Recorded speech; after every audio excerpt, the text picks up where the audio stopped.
Good day.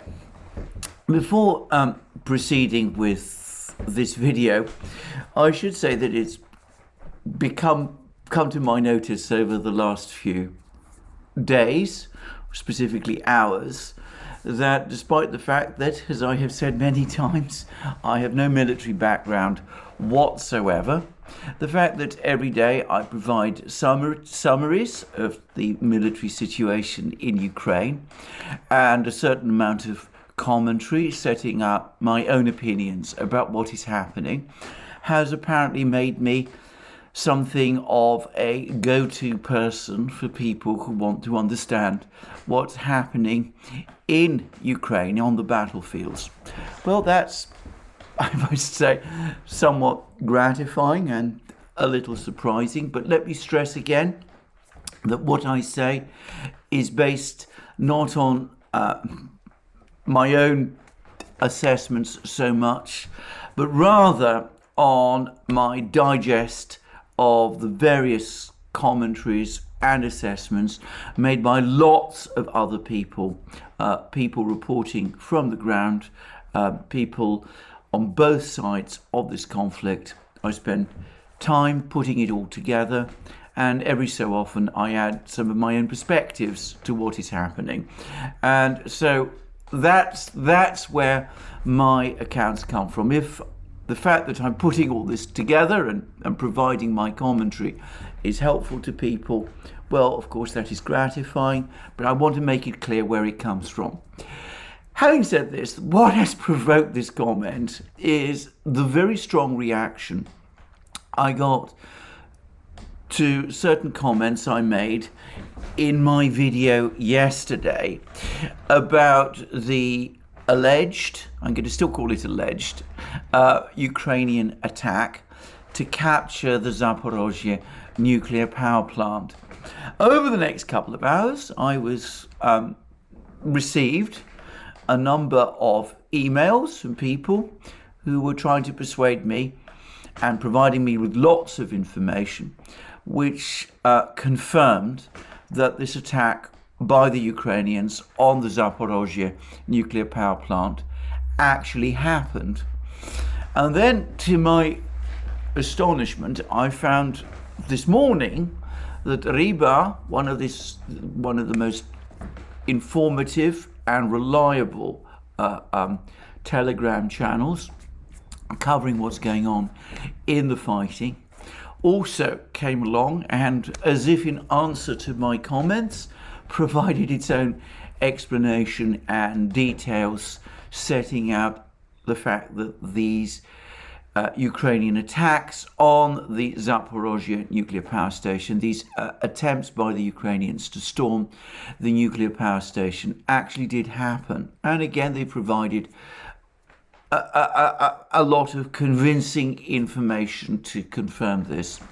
My doubts about that operation, which I expressed yesterday, arose from doubts that other people have expressed and which seem to me to be convincing. And, by the way, addressing a point that Ryba specifically made, the truly fantastical nature of that operation seemed to me so bizarre that I really did wonder whether it could really have happened in the way that the Russian Ministry of Defense did. Anyway, what I want to say is this. I've now gone through all of these emails. I've read what Ryba, and by the way, others, have been saying about these things. And my skepticism of yesterday has to a great extent dissolved. I say not entirely dissolved, because I doubt that we will ever have a complete picture of what happened until probably the war is over. But I now do once more lean to the view that there was a genuine Ukrainian attempt to storm the Zaporozhye nuclear power station, and that the accounts given of it by the Russians appear to be correct.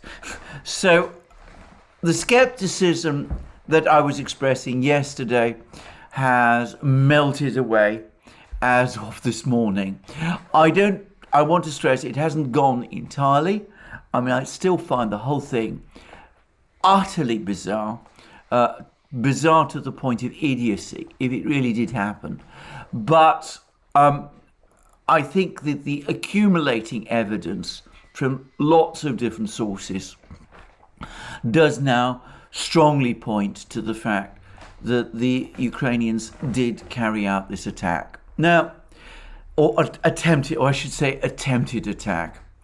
Now, I say that because there was something else which is completely unrelated to the nuclear power plant and the Ukrainian attempt to storm it, which also happened over the last 24 hours, which gives us a pattern of how the Ukrainian command, and I use that word command with caution, it should perhaps be put in quote inverted commas, because it's clear that the Ukrainian command is far from a monolithic force. But anyway, there was a further illustration of how eccentric decisions of the Ukrainian command can be. Now, President Zelensky's spin doctor, Mr. Arestovich, made comments about how Ukraine's offensive in Kherson is now being broadened in other places, and that the Ukrainians are now once again on the attack, not just in Kherson region, but elsewhere in southeastern Ukraine, including it would appear in Donbass and Kharkiv region itself. Now, as is often the way with Arestovich, he didn't actually provide us with any particular information one can work with. But a very weird incident did happen over the last couple of hours, which, as I said, does, to my mind,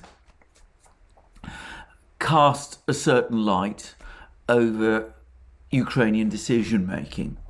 This is that the Ukrainians attacked and captured, or said they captured, a village in Donbass region and raised their flag there. And we had film of Ukrainian soldiers at this village, some of them giving interviews and to the Ukrainian media, or however it was done. And the appearances of it all was of a successful Ukrainian attack. Well,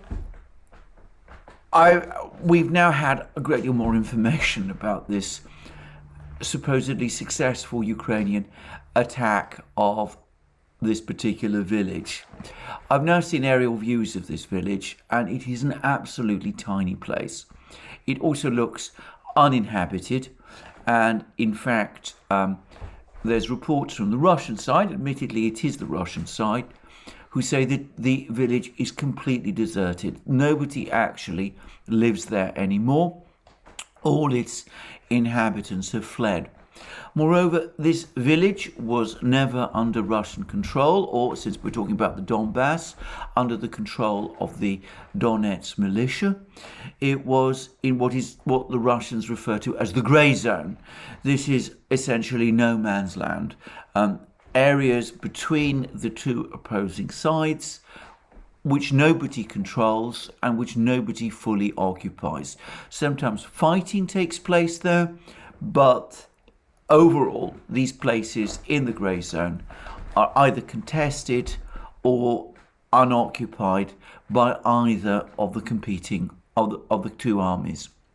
So what appears to have happened is that the Ukrainians, in order to perform what I can only describe as a stunt, sent a small number of men to this deserted village, deserted both by its inhabitants and unoccupied by the Donetsk militia, and they raised the Ukrainian flag there. And then it seems they immediately retreated back to their own lines. Now, if that reminds you of what recently happened in Snakes Island, it should, because the Ukrainians there did exactly the same thing. Snakes Island, this island, which is in the Black Sea, some distance from Odessa, is deserted and unoccupied. Neither side maintains a garrison there because it is within range of each side's artillery, and any side which tried to occupy that island would find itself under heavy artillery bombardment. So the Russians, who've occupied it for a certain time during the war, have pulled out their troops there, following which the Ukrainians sent some of their own troops. They tried to occupy this particular island, but the Russians then retaliated. They sent their aircraft, they bombed the island, they shelled it, and the Ukrainians immediately pulled back. But not before they had raised their own flag. And they seem to have done this again in Donbass at this particular village. Now, I want to say, however, that it turns out that this was not a cost-free exercise, because it seems that the Donetsk militia dominate the area of this village. They are located in heights near this village, a wooded area, and they have their artillery there. And of course they detected the movement of these Ukrainian troops as they were raising this flag, and somehow or other they either shelled or shot at these troops, presumably as they were withdrawing. And there is now television pictures that 2 of these Ukrainian soldiers were killed. I have seen these pictures. So what was a publicity stunt has resulted in the deaths of 2 men. Now, that suggests to me, again, that at least for part of the Ukrainian high command, inverted commas, this war is being conducted increasingly as a PR exercise, an exercise in giving the impression that progress is made, even when, more often than not, it is not being made. And now that brings me to the actual situation on the battlefronts. Now, some of the fog of war has risen over the situation in Kherson region. It seems that Ukraine did attempt some other attack on the Russian forces close to Nikolaev. That was easily repulsed and defeated. The Ukrainians were thrown back with further losses. Most of the fighting is happening much further to the east and the north, opposite the Ukrainian city of Kryvyi Rog. And the Ukrainians are still clinging on to part of that bridgehead over the Ingulets River, though the Russian reporters, Rybar specifically, says that this is now largely infantry that is there, that there doesn't seem to be much armor, but the Ukrainian forces there are being heavily and continuously shelled and bombed by the Russian army and air force, and are suffering heavy losses. Further east, as of last night, it is now clear that the Russians still control part of Vysokopolye, though not the whole village, and that this village is still being contested, and that there is still fighting going on there, but that neither side has achieved any kind of breakthrough. Now, there are some reports that the Russians may be planning another counterattack in this region. I can't obviously confirm that. And as I've said previously, this is a very dynamic situation. We will no doubt find out more as things progress. The Russian Defense Ministry has produced more information about the progress of the Kherson counteroffensive. It talks about Ukraine having lost another 200 plus soldiers on the actual battlefields, and it's now becoming increasingly clear that the Russians aren't just heavily shelling Ukrainian troops on the front lines in this bridgehead and in this area of Vysokopolye and Olgino, where much of the fighting is now taking place, but that they're now concentrating on destroying the Ukrainian supply lines. And they provided us with a great deal of information about ammunition dumps and fuel dumps and those kind of things in the rear areas behind this offensive that they're now striking at.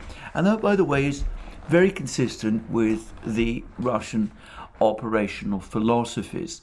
I remember way back in 2016, at the time of the fighting in Syria around Aleppo, that the Russian Air Force was in heavy operation against the jihadi fighters who were trying to storm, or at least trying to break through the Syrian army's encirclement of Aleppo. And it was interesting that the primary focus of the Russian Air Force was not attacking the front lines of these soldiers. It was actually attacking their reserve positions, their ammunition dumps, their fuel supplies, all of those sort of things. And eventually that did have an effect, and the frontline fighters did eventually run out of supplies. And I remember that the jihadi force that was gathered and trying to break through into Aleppo, that it eventually collapsed and was defeated, though not before several weeks and months had passed. But that seems to be how the Russians do these things. They do shell frontline forces, as they do in this bridgehead. They do bomb those forces heavily, causing heavy losses. But a lot of the focus is on the supply lines, the rear areas, that kind of thing. Ukraine, of course, is not in a position to do that to anything like the same degree, because whilst it does have some HIMARS systems, these have to contend against a very powerful Russian air defense. And of course, Ukraine's air force is a far more limited affair than the far more powerful air force that the Russians are able to deploy. Whilst talking about aerial issues, I just want to briefly return to a topic that was discussed some videos ago. You may remember that there was all kinds of reports that were picked up by the Military Summary Channel, for example, about the Russians deploying a huge helicopter force to the borders of Ukraine, and there was much speculation about what it would be used for. This is before the Ukraine launched its Kherson counteroffensive. But anyway, the reports suggested, the Military Summary Channel speculated that this helicopter force was being concentrated in order to launch some kind of aerial attack on Nikolaev. I was skeptical. I thought that was extremely unlikely. And I think we can now venture a plausible guess about what these helicopters are actually for. It seems that the Russian forces holding the front lines in places like Vysokopolye and the Ingulets River are mainly paratroopers. They're air mobile troops. So I suspect these helicopters are there to keep these troops resupplied, to enable them to move around the battlefield, to reinforce them as need arises. In other words, it's in order to supplement the supply chain. And since these are air mobile soldiers anyway, that makes logical sense. And I suspect a lot of this is going on behind the battle lines, and because it's happening behind the battle lines, it's not being fully reported.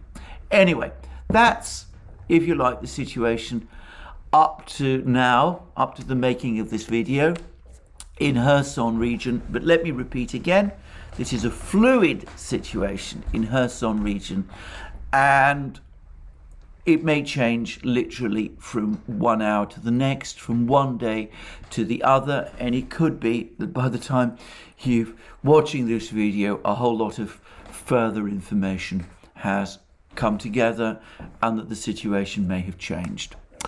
Whilst I am on this topic, there is one issue that I do want to address because it's one that's constantly brought up. This is that Ukraine can continue this offensive basically forever, regardless of casualties, that it has an inexhaustible number of troops that it can throw into this battle. Apparently or presumably arming these troops is less important, but Ukraine can continue to throw troops into this battle, that they can eventually overwhelm the Russian defenses by human wave tactics. I'm going to say straight away that I think that there is little reality to this. Ukraine does have a large army. The best guesstimate I've seen is that Ukraine's army currently numbers around 300,000 men. But its reserve of manpower is not unlimited. And besides, if the Ukrainian command really were to start acting in that kind of way, throwing men into battle, essentially sacrificing their lives until minor objectives were captured, then I have no doubt that morale in the Ukrainian army would collapse, and you would find Ukrainian soldiers increasingly unwilling to fight in those kind of conditions. I think this story, by the way, has its origins in the Second World War, when the Germans at the time and after the war did make all kinds of claims that they'd been overwhelmed as a result of the Red Army using these kind of human wave tactics. The more we've learnt about the Second World War on the Eastern Front, the more clear it's become that that simply wasn't the case. But anyway, coming back to this, I don't think that there is any possibility of Ukraine winning or fighting the war in that kind of way. And in fact, it's clear that Ukraine does actually experience morale problems, even as a result of the heavy losses it is currently experiencing. And in fact, for weeks now, for months in fact, there have been reports after reports, verified by Ukrainian channels, of Ukrainian units withdrawing, sometimes without orders, from the front lines, with Ukrainian soldiers refusing to hold their lines under relentless Russian artillery attacks, and often sometimes deserting, scattering, fleeing to the rear rather than be destroyed by Russian forces. And there was a report today which I would regard, by the way, as having very little corroborative, very little reliability, but there was a report that President Zelensky meets with his military officials every day, which, by the way, I believe is true, and that apparently he told those military officials that he would continue with the Kherson counteroffensive until some kind of military success was achieved, and that he was prepared to throw away the lives of 20,000 Ukrainian soldiers in order to achieve it. I want to stress that I'm far from convinced that that is true, but it seems that these are rumors spreading on the Ukrainian side, that Zelensky did say something like this, and there are now scattered reports, difficult to corroborate and verify, that Ukrainian troops who've been assigned to support this offensive are becoming increasingly unhappy because of the heavy losses that have already been experienced, and that reports that their lives are being thrown away are spreading, and that Ukrainian army, the Ukrainian units earmarked to follow up with this offensive, are now experiencing desertion issues. Well, it's all very tentative, but I would say again, I think this idea that Ukraine can somehow swamp the Russians like this is fanciful. That may happen in films. I don't think it happens in real war. Now, the fighting in Kherson region is not the only area where fighting is going on. And in fact, all of the information that I'm getting supports the view that there's been significant activity now by the Russians and their allies in Donetsk region. There was a report earlier today that the Ukrainian forces who've been defending Siversk have now contacted the Donetsk militia over open radio channels, and that they've asked for a day of silence, in other words, a ceasefire, in order to evacuate their wounded. And there's increasing signs that Siversk, which had seemed to have been relegated to a sideshow in this fighting, that the situation there is now becoming increasingly critical for the Ukrainians. And there's also growing reports that the Donetsk militia is now making significant progress clearing up the Ukrainian defenses around the Donetsk ring road, and that they are indeed coming closer now to launching an attack on a storming attack on Ugledar itself. This other town in southern Donetsk region, which apparently is an important transport hub for the Ukrainian forces in southern Donetsk region. Well, we'll see. But what also seems to be the case is that we're seeing now more and more evidence of reinforcements, presumably from this Third Army, rolling into Donetsk. And we're also seeing more pictures of Russian regular troops rolling into Crimea. And it does look as if Russian forces are being reinforced very significantly. Now, we've been hearing reports about this for weeks now, for about a month, that the Russians are building up forces on the borders of Ukraine, in Kharkiv region, in Donetsk region, in Crimea, and perhaps in Kherson region. I've suggested previously that all of this suggests a major offensive might be soon underway. I have to say that all these reports rather strengthen that view. Well, we'll just have to wait and see.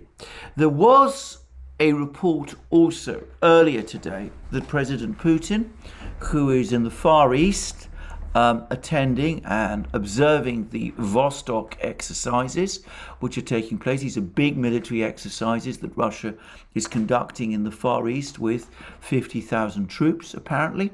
That President Putin, who's observing these Vostok exercises, is also having a closed-door meeting there with his two top military officials, Defense Minister Shoigu and Chief of General Staff Gerasimov. That's entirely plausible, and it's likely that he would want to meet these two top officials anyway, in light of the fact that they're all attending these exercises. But it's suggestive that this is a closed-door meeting, and it rather reinforces my view that something is being prepared. Well, we will have to wait and see. Now, before I finish this military roundup, I haven't said much about these Vostok exercises. The Chinese are participating in them in a big way, and it's now confirmed that India is also participating in them as well. So it looks as if the Indians took a political decision to participate in these Vostok exercises, not just alongside the Russians, but alongside the Chinese as well, obviously as a gesture towards the Russians, but also as a signal to Washington that they are not allies in the geopolitical conflict with Russia and China. They're not allies of the US. that they're prepared, that they will maintain their independent foreign policy, that they are prepared to work with the US on some issues, but that they value their relationship with Russia, and that they're not prepared to carry out a total break with China. I just mentioned all of that. Now, let me now come to the other side of this picture, which is the economic side. I've discussed yesterday how the economic situation in Europe is becoming increasingly bad. I do want to discuss briefly some of the mythology about Russian gas supplies. And I say that because the English-speaking media has been spreading a lot of stories recently, which I think need to be corrected. One particular story is that Putin supposedly yesterday allegedly confirmed that Russia had cut off gas supplies to Europe in retaliation for Western sanctions. And, the Russians have now openly admitted that they're engaging in some kind of gas war against the West. Now, I happen to think that that is actually what the Russians are doing, but that is not what Putin, or to be more precise, his spokesman, Dmitry Peskov, actually said. This is a misrepresentation of some of his words Peskov's words, over the course of a television interview. Peskov basically said that Russia abides by its contracts. It's a reliable gas supplier, but the reason gas supplies to Europe have been interrupted is because of sanctions. Now, he didn't say that that was a Russian decision. What he was basically saying is that the Russians cannot fulfill all the repairs to the Nord Stream 1 pipeline, because doing so in some way contravenes the Western sanctions which have been imposed on the Russian energy industry. Now, you may take all of that with a gigantic mountain of salt. I do. I believe that Peskov is being, shall we say, economical with the truth about this. But nonetheless, this supposed admission that the Russians have openly said that they've cut off gas supplies in retaliation for sanctions, it seems to me that this is a misrepresentation, and that the Russians, Peskov, was simply making points which the Russians have made many times before, that it is European actions that are in fact interrupting the gas flows. How did we get here? Well, I think one fundamental point to understand is that this narrative that Europe sacrificed its energy security in return for cheap Russian gas has an awful lot of mythology behind it. It suggests that the Europeans simply didn't look at or consider other options to Russian gas. But the reality is they did, and they did to an extraordinary extent. I can remember how, for example, in the early and mid-2000s, the Europeans, far from wanting to increase gas imports from Russia, were looking to build a gas pipeline. It was going to be called the Nabucco pipeline, supposedly to Azerbaijan across Turkey. And it was quite openly spoken of at that time, and this is before, long before any problems arose with Ukraine. It was spoken of quite openly as offering an alternative to imports of Russian gas.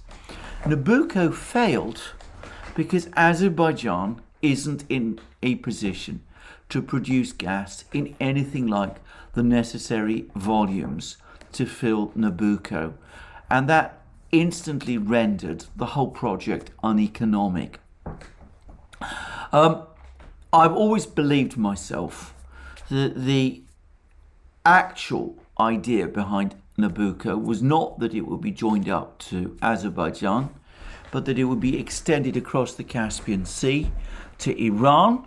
I think there were a lot of expectations at that time that the Iranian regime or government was about to fall, or was going to take a reformist liberal direction. And I think a lot of people in Europe at that time assumed that Iranian gas would be flowing west to Europe and would in time replace Russian pipeline gas, and that this was the purpose for building Nabucco. Anyway, it didn't work. Nabucco had to be cancelled. And then, of course, there was all the hopes that LNG would provide the alternative to Russian gas. And again, the problem with LNG was not that this wasn't looked at with considerable interest, but that it was expensive and that the infrastructure was complicated and that Russian gas ultimately was cheaper. The reason we have got into this position ultimately has a great deal to do with European politics and the nature of European energy policy. Now, I think it is fair to say that until the late 1960s, 1970s, most European electricity power, anyway, electrical power, anyway, came from coal-fired power stations. I'm sure there's people who can go back and verify whether that is the case or not, but that, it seems to me, is probably a fair statement, at least of the situation, until the 1960s. In fact, it seems to me that the electrification of the European economy that took place over the first 2/3 of the 20th century was largely carried out with electricity generated from coal. Coal came with various problems. It was cheap and it was plentiful, but it was dirty. It damaged the environment at a time when environmental concerns were growing. This is even before climate change. And of course, the workers who mined the coal not only had a hard and grueling job, which was often very bad for their health, but the nature of their work, working deep underground in mines, created a team spirit amongst them, which, together with their harsh working conditions, politically radicalized them and made them, to say it straightforwardly, a pain in the neck for many European governments, especially perhaps in Britain, but also elsewhere too.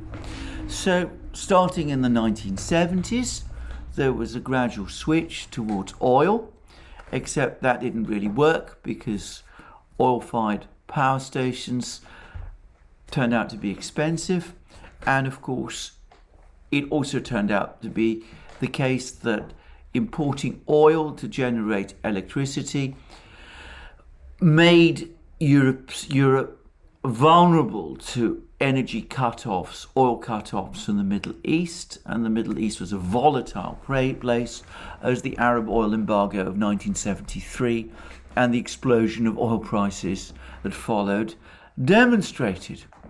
So there was then interest in nuclear, but of course nuclear power also ran into political problems. And one of the facts about the Green Party in Germany, which today is completely overlooked, is that yes, it was an environmentalist movement, but it was also in its origins, as I very well remember, a strongly anti-nuclear movement. It was fired up by opposition to the installation of US nuclear weapon systems in Europe, in Germany and the Netherlands, but it was also hostile to nuclear power. And this hostility to nuclear power was widely shared, and it gained renewed impetus as a result of the Chernobyl accident in the Soviet Union in the mid-1980s. So nuclear power was not really an option, and in the meantime, with oil not being the success that people had wanted, and with coal coming with many problems, there was an increasing turn towards gas. But the trouble is, there is never enough gas in Europe to substitute, to provide for energy to the degree that was needed. So unsurprisingly, the Europeans increasingly from the 1980s began to look east. And they began to look east towards the Soviets, towards the Russians, who had gas, natural gas in planetary dimensions, and who were willing to supply it to Europe. And that is when the gas pipelines from the Soviet Union, from Western Siberia, carrying natural gas from Western Siberia, first started to be built. And then, as I said, gradually over time, the Europeans looked for alternatives to this Russian gas, but they were never able to find them in anything like the quantities that they needed. Projects like the Nabucco pipeline fell by the wayside.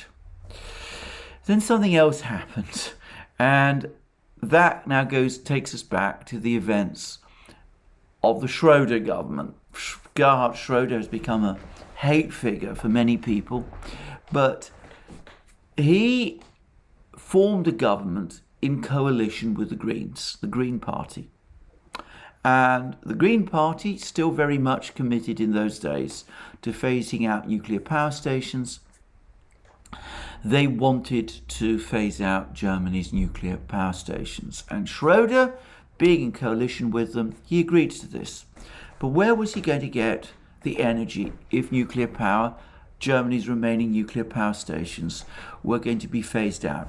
Well, inexorably, he was drawn to the only viable commercial alternative, which was Russia. And with the Green Party at that time forming part of his coalition, he negotiated the Nord Stream 1 gas pipeline. And much of the energy infrastructure, the gas infrastructure that has been created in Germany, flows from that decision. So that was what happened, and it's important to stress that the Green Party was part of the Schroeder coalition government that did this thing. So that gave us Nord Stream 1.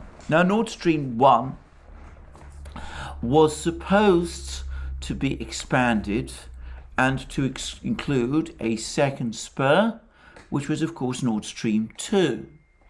But then Schroeder and the Social Democrats lost power, and Angela Merkel became Chancellor of Germany. And she was, for political reasons, not keen on Nord Stream 2. So the Nord Stream 2 project went by the wayside, even though Nord Stream 1 was continued with. And then something happened. And that thing which happened was the Fukushima accident. Now, up to this point, Merkel had slowed down or essentially reversed Schroeder's decision, made under the pressure of the Greens to close down Germany's remaining nuclear power stations.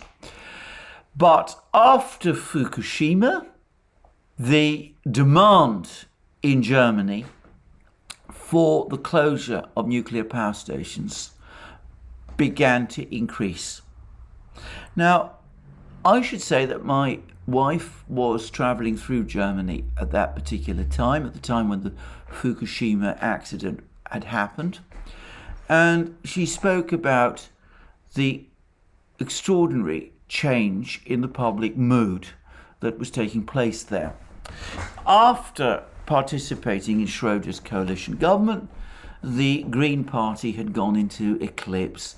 If memory serves me rightly, it had for a time ceased to be even represented in the German parliament, in the lower house of the German parliament, the Bundestag. It had fallen below the 5% margin, but I might be wrong about that.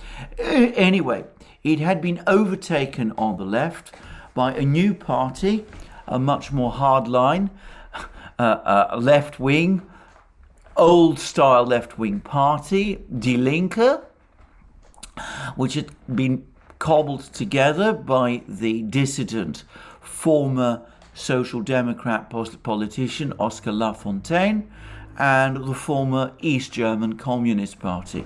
And I remember that in one election, I forget which, Die Linke actually won 30% of the vote across the whole of Germany. So it was becoming a potent political force. But then Fukushima came along. The Greens seized on Fukushima. My wife met a number of Green activists in Germany at that time, and they were talking incessantly about Fukushima.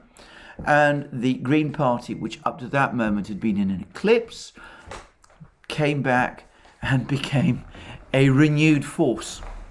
And as a result, Angela Merkel, who is nothing if not adaptive to the ebbs and currents of German public opinion, well, she dropped her skepticism to Nord Stream 2 and adopted the Green policy of closing down the nuclear power stations. And the reason she dropped her skepticism to Nord Stream 2 is that with the nuclear power stations being shut down, she needed to find an alternative.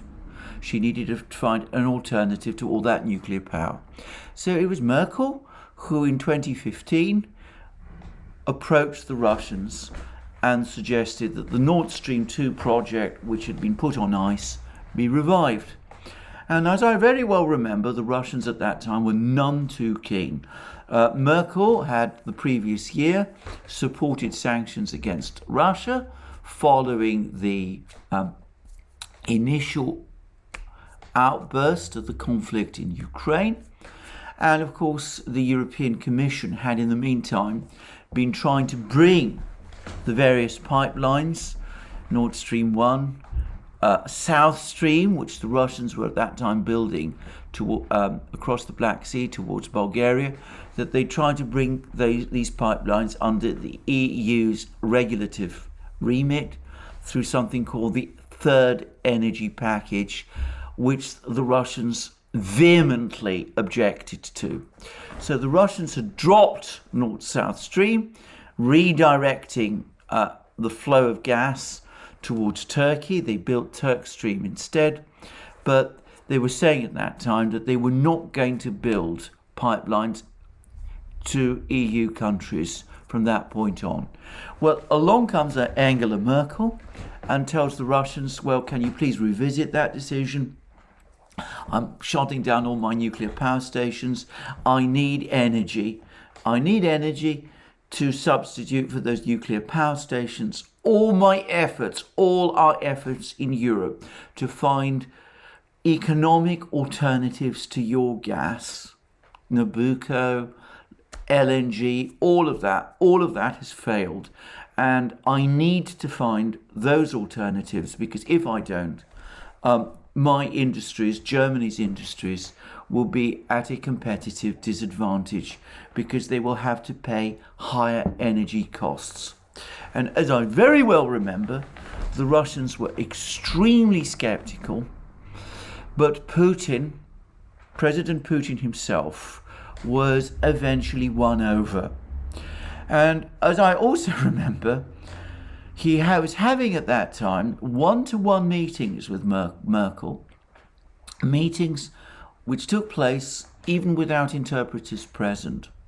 He had one meeting in early 2015 at the time of the Debaltseve battle in Ukraine, and I understand that he was having others as well. Merkel speaks Russian, Putin speaks German, so they're able to talk to each other without interpreters. And that means, by the way, that there is no stenographic record of their conversation. We do not know exactly what these two people spoke about to each other, but I've always gained the impression that some kind of broader understanding was reached, and I suspect that Putin believed that if he gave the green light to Nord Stream 2, Merkel would help with the implementation of the Minsk agreement, which would ultimately resolve the political crisis in Ukraine. Well, as we know, Merkel, if that kind of understanding was ever reached, Merkel never followed through with it, leading to the crisis we now have. But anyway, the key takeaway from all of this is that the Europeans have been continuously looking for alternatives to Russian pipeline gas. They've looked for gas from all sorts of other places. They've built up their various alternatives to gas, their windmills, their solar panels and all of that. They've looked at LNG. They haven't turned to these alternatives because ultimately the cost of doing so was prohibitively high. And in the case of pipeline projects like Nabucco, they simply weren't coming up with the necessary quantities of gas. Coal, which was the historic source of energy for Europe, was being ruled out, and pressure from the Greens was basically limiting development of Europe's nuclear power industry. So this is not the nefarious Russians coming along and forcing their gas on the Europeans. It was the Europeans themselves coming to the Russians and asking for gas, because that was the only way that the Europeans could stay competitive. Now, I think there is another twist to this, because I strongly suspect that the volumes of gas the Europeans were importing from Russia are considerably greater than they have been admitting to. I think it's now clear, at least to me, that Britain, despite all pretense, has been importing natural gas from Russia, and I suspect that other countries have been doing so as well, even whilst they've been pretending otherwise. I think what has been happening is that European energy companies have been quietly importing Russian gas, but passing it off as gas from Norway, the Netherlands, Algeria, wherever, the North Sea, in order to basically get by the European Commission, and to massage the numbers. They would have known that Russian gas was controversial, and they wanted to pretended that it was coming from other places. So I think European dependence on Russian gas has been greater than the Europeans themselves have admitted to. But there was no trap. There was no Russian trap that the Europeans walked into. The Europeans made certain rational commercial decisions. If they had not made those commercial decisions, the Russians would have developed their gas industry in a different way. Perhaps they would have invested in it less. Perhaps they would have prioritized providing gas to their own domestic customers. Perhaps they would have looked east earlier than they did. But this talk that some sort of wicked trap was launched by the Russians is simply not true. And the idea that the Europeans walked into all of this without understanding what they were doing is also untrue. And the idea also that the Europeans didn't look for alternatives to Russian gas, that is wrong as well. This is a sensible, rational, commercial alternative. It has now been destroyed because the Europeans, instead of prioritizing it, instead of taking steps to safeguard it, in their own economic interests and those of the people of Europe, decided instead to engage in this adventure in Ukraine. As a result, they destroyed the relationship with their major energy provider. It's their own decision which has led to this. The talk is that they're now having to use coal more than they once did, though, to be straightforward about this, reopening coal mines is not really an option.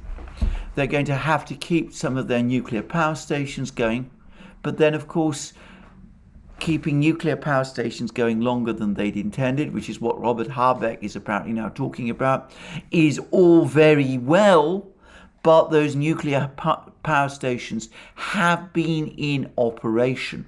The extra gas flows from Nord Stream 2 would have covered the closure of those nuclear power stations, but that would have been a future event. It doesn't resolve the energy problems Europe is facing now. It's European energy policy, European energy needs, European environmental policies which have led to these things.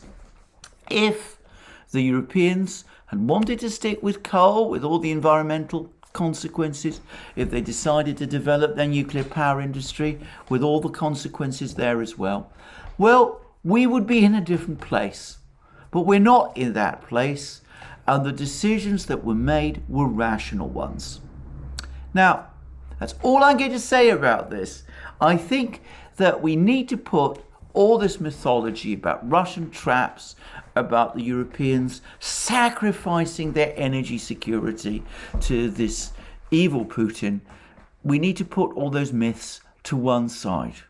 It's European decisions, both with respect to their energy policies and with respect to their support for Ukraine, that has brought them to this pass.